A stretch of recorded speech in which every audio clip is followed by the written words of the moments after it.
नमस्कार। आज है 17 जनवरी 2026 शनिवार, माघ कृष्ण पक्ष चतुर्दशी। मैं हूं संजय सिंह महान और आप देख रहे हैं यूपी ताजा न्यूज पर। हमीरपुर, महुआ, जालौन और बांदा की ताजा खबरें, साथ ही देश प्रदेश की बड़ी और अहम खबरें। आज हमारे खास कार्यक्रम का 577वां एपिसोड।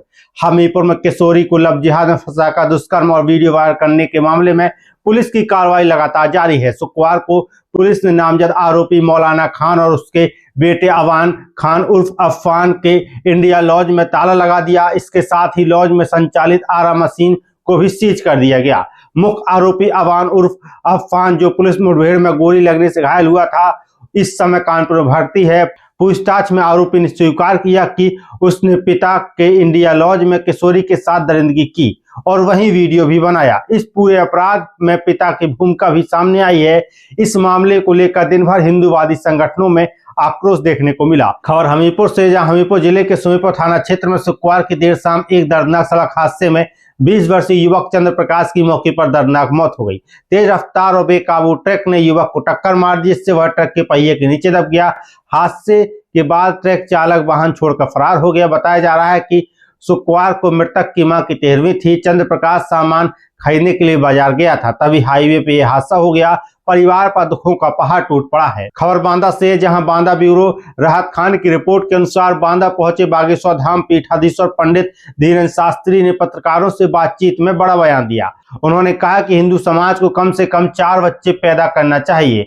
उन्होंने कहा कि जहां सरकार बच्चे 2 ही अच्छे की बात कर रही है, वहीं दूसरे धर्मों के लोग 7-7 बच्चे पैदा कर रहे हैं। उन्होंने यह भी कहा कि जब तक हिंदू बच्चों को वेदों की शिक्षा नहीं मिलेगी, तब तक वे नावेद और जावेद बनते रहेंगे। पंडित शास्त्री ने स्पष्ट किया कि जिसे हिंदू या हिंदुत्व से परहेज है, वह उनकी कथा या धार्मिक आयोजन में शामिल ना हो। उन्होंने हनुमान जी को मल्टी टैलेंटेड भगवान बताते हुए कहा कि हनुमंत कथा का उद्देश्य चढ़ावा नहीं, बल्कि सनातन धर्म का प्रचार है। उन्होंने सरकार से वैदिक शिक्षा के लिए गुरुकुल खोलने की मांग की। यह बयान उन्होंने बांदा के होटल रामदा में शुक्रवार के तड़के चित्रकूट से पहुंचने के बाद दिया। अब सवाल आपसे, क्या धार्मिक नेताओं को जनसंख्या जैसे विषय पर खुलकर बयान देना चाहिए? अपनी राय हमें कमेंट बॉक्स में जरूर लिखें। खबर नई दिल्ली से, जहां ऑनलाइन सट्टे और जुए के खिलाफ केंद्र सरकार ने बड़ी कार्रवाई की है। शुक्रवार को 242 अवैध वेबसाइट लिंक ब्लॉक कर दिए गए हैं। सरकारी सूत्रों के अनुसार अब तक 7,800 से अधिक अवैध वेबसाइट बंद की जा चुकी है। सरकार का कहना है कि इसका मकसद युवाओं को ऑनलाइन धोखाधड़ी, आर्थिक नुकसान और जुए की लत से बचाना है।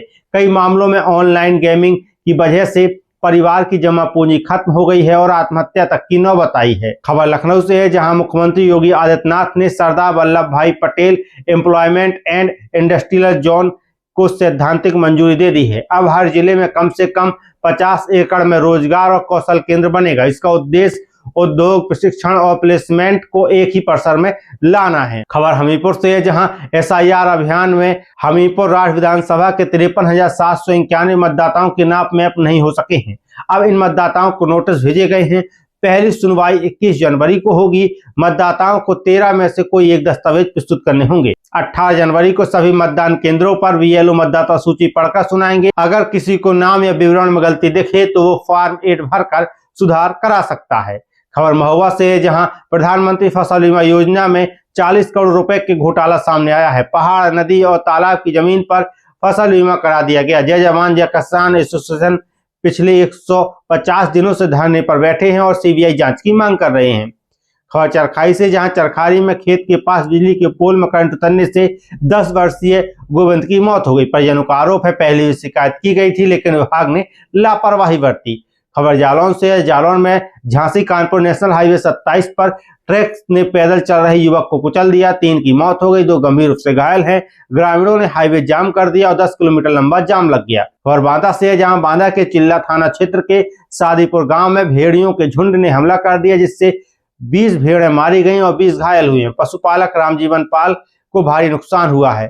फिलहाल के लिए इस बुलेटिन में इतना ही। मैं हूं संजय सिंह महान और आप देख रहे थे यूपी ताजा न्यूज। हमारी अन्य खबरों के लिए हमारे फेसबुक पेज, इंस्टाग्राम और X हैंडल पर विजिट करें।